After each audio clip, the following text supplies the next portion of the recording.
What is going on, Cardano crew? Welcome back to the official Dapp Central YouTube channel.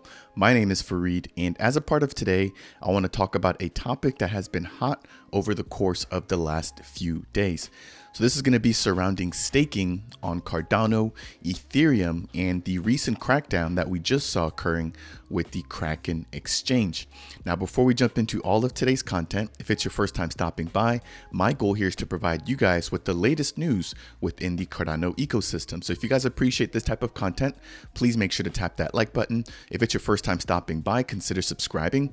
And if you have any questions for me, then make sure to leave a comment down below.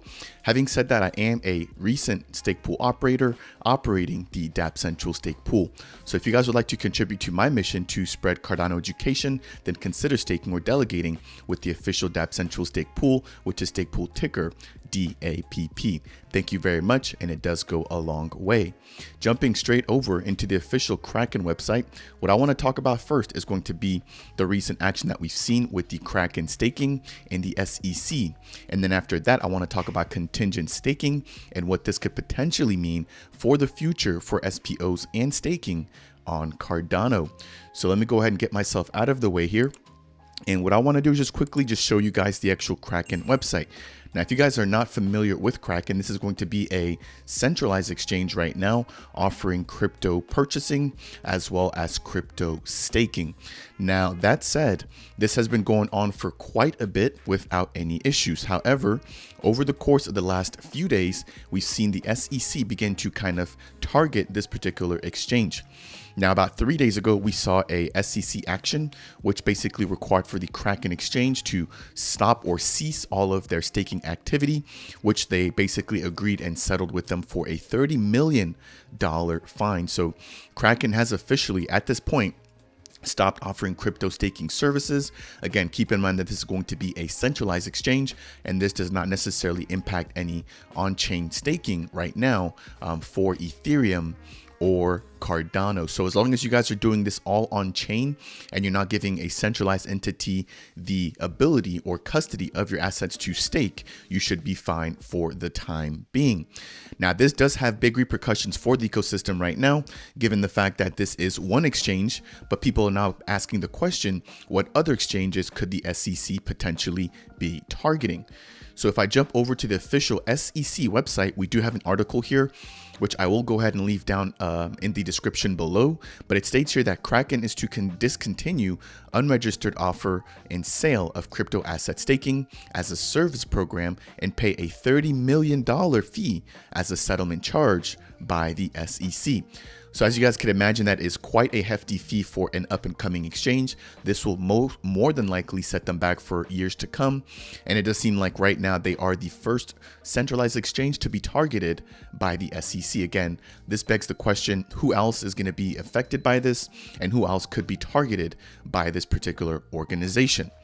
Now, what I want to do is just briefly jump over into this next tab here and just kind of quickly highlight how Cardano staking differs from Ethereum staking, and then we're going to wrap up by watching a brief video by Charles Hoskinson explaining what contingent staking is and how this could potentially impact the future of Cardano. So if you guys are not aware, I did have a fully dedicated video highlighting the differences between Cardano and Ethereum staking, which I'll also go ahead and leave down in the description below. But in a nutshell, what we're going to have right now on Cardano is going to be staking with the following features: no lockup period, with the ability to withdraw your assets at any time, no minimum stake, rewards automatically being added to your stake, and then the fact that the actual ADA holder remains in custody of their assets at all times. Now, this differs greatly from how staking works on Ethereum, where staking right now is locked until withdrawals are made available once the actual Shanghai upgrade comes out in early summer of this year. There's also a minimum amount of 32 ETH that needs to be staked in order for you to be able to participate in staking on Ethereum. And then very lastly, the biggest one here is the fact that the user staking does have to give away custody or provide custody to somebody else. That is going to be one of the biggest changes there. there. Again, keeping in mind that on Cardano, everything is liquid. You can go ahead and start staking and stop staking whenever you want to. Whereas on Ethereum, if you're going ahead and actually following their traditional staking model and not taking advantage of any liquid staking providers, you will have to lock up your assets and basically provide custody to someone else to actually manage your crypto during that time. Now, there are also some additional comparisons listed down here. And again, this is not going to be the focus of this particular video, but another big one here is the fact that Ethereum does have slashing fees. So if the validator node that has the access to the actual Ethereum is nefarious or does something incorrectly, that Ethereum could be lost. Whereas on Cardano, there is no risk of slashing actually occurring. Now, how does this tie into what I want to talk about today? Well, now that we are seeing the SEC begin to crack down on different cryptos, especially what we saw with Kraken, what is now going on is a discussion to regulate somewhat the actual staking process. So if you guys are not familiar, Charles Hoskinson does some very good updates, I would say weekly or bi-weekly on his own Twitter or his own YouTube channel. And so what I'm going to do now is briefly play a video highlighting what contingent staking is and what the potential benefits of this could be, as well as some of the drawbacks. Now, over the course of the last few days in the community, we've seen a lot of people now begin to have this conversation surrounding contingent staking. Now, before I play this video, I just want to kind of wrap this up in a brief nutshell. But right now, the way that staking works on Cardano is that you can stake with any of the 3,000 stake pools running without the actual SPO having to provide any kind of consent. So for example, me being a stake pool operator operating the Dapp Central stake pool, I can have anybody or anyone can actually come in, go ahead and delegate or stake with my stake pool. Now, I don't have the ability to basically approve or deny whether or not they're able to stake to my stake pool. But again, this is where contingent staking comes in. So contingent staking would basically state that stake pool delegations would require a mutually consensual relationship between the staker and the SPO. So what this means is that if somebody wants to stake to my stake pool with contingent staking, I as a stake pool operator would actually have to sign a multi-sig transaction allowing that person to actually become a delegator to my stake pool. So they would have to basically create a request to delegate, and then the stake pool operator would then confirm or deny that request, and that would actually be a binding agreement between both of those two parties. So now that you guys understand contingent staking a little bit better, I'm going to go ahead and roll these two clips of Charles Hoskinson explaining this in a little bit more detail. And then we're going to wrap up today's video by getting your take on what this could mean for the future of Cardano. So we've been thinking a lot about a new structure, and we call that new structure contingent stake pools. And so the basic idea with contingent stake pools, and I think it's actually going to be somewhat straightforward to do this. It requires some ledger rule changes, so it'll have to happen in one of the three windows for the HFCs, February, June, or October. But the basic idea is that you'd register a special certificate, and that special cert would mean that when Alice goes to delegate to Bob, instead of it being a push, it's more like a multi-sig. So Bob will get an alert and say, hey, there's a pending delegation.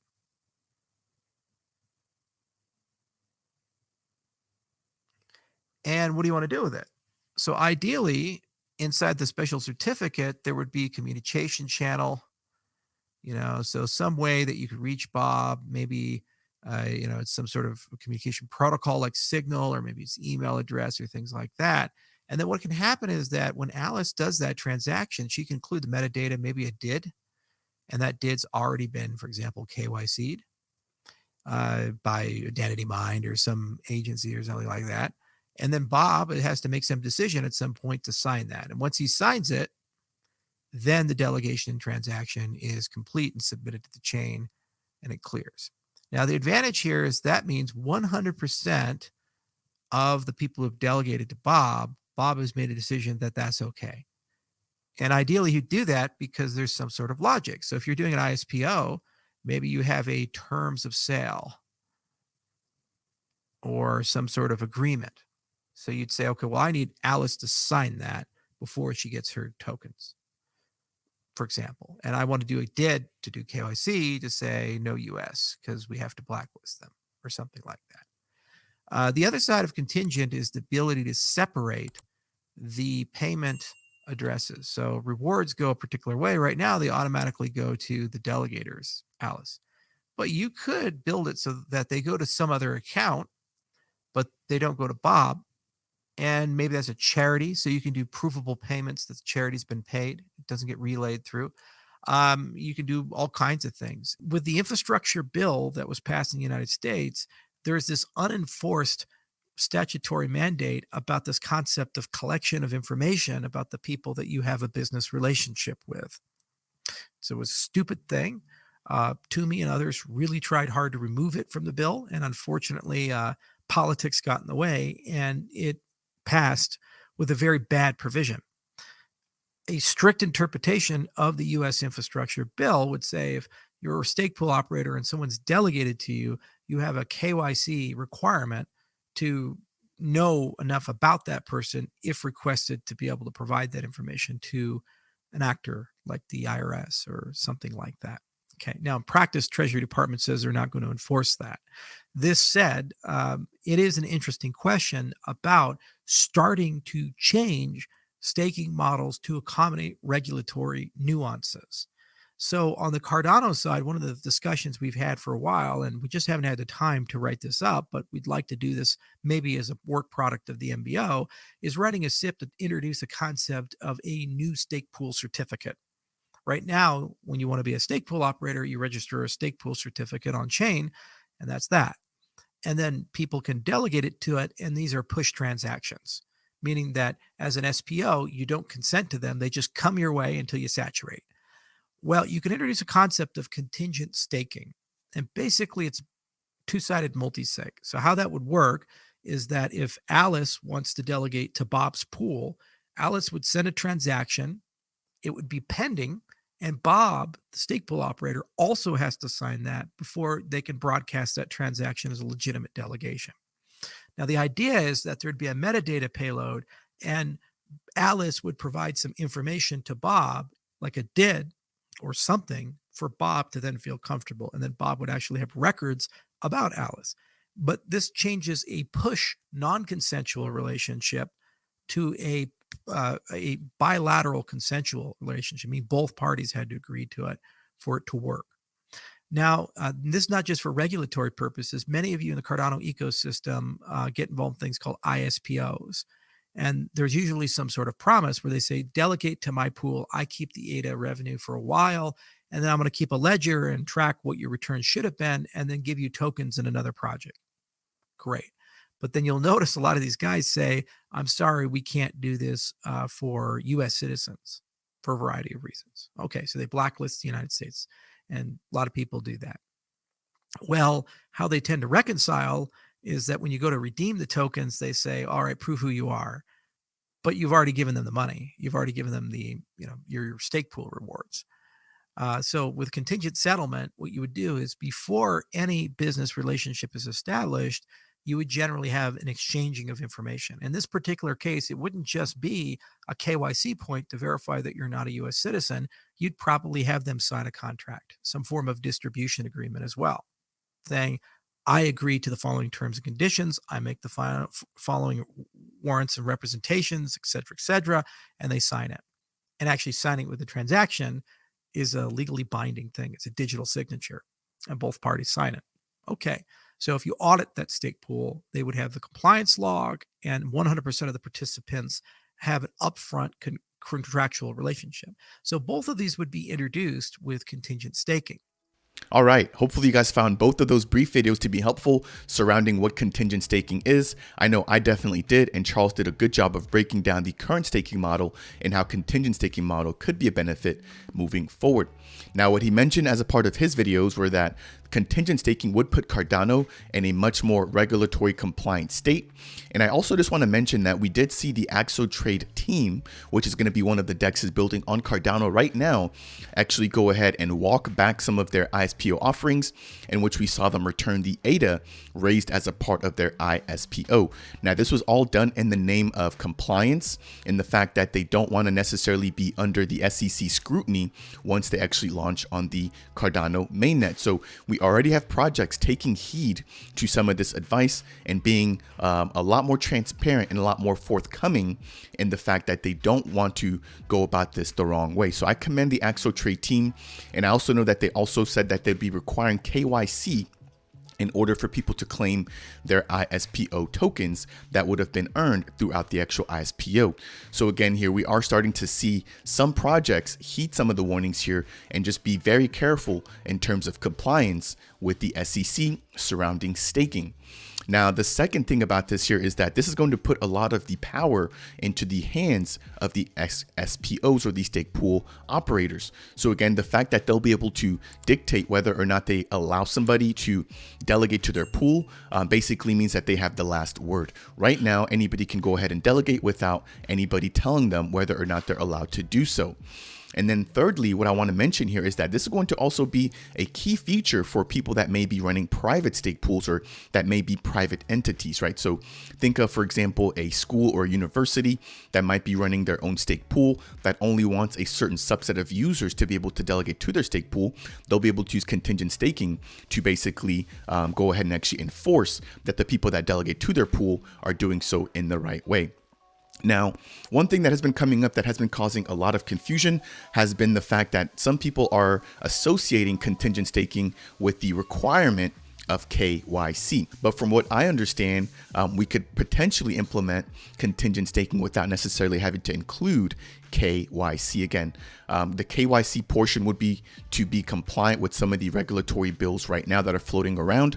However, contingent staking could occur without this particular requirement. Now, this has been seen as a negative, given that a lot of people within the crypto space don't necessarily believe in KYC, and they don't always want their information to be shared in order to basically secure or validate the Cardano network. Now, some people are seeing this in a different light, given the fact that if they were able to have contingent staking with KYC requirements, they would know exactly who's delegating to their pool. And then if, for example, somebody who wants to delegate to their pool has maybe said something that's inflammatory or holds certain types of assets that they don't necessarily want associated with their stake pool, then they could go ahead and basically bar them from going ahead and doing that. So that is going to wrap it up for today's video. Again, this has been a hot topic, which again is contingent staking.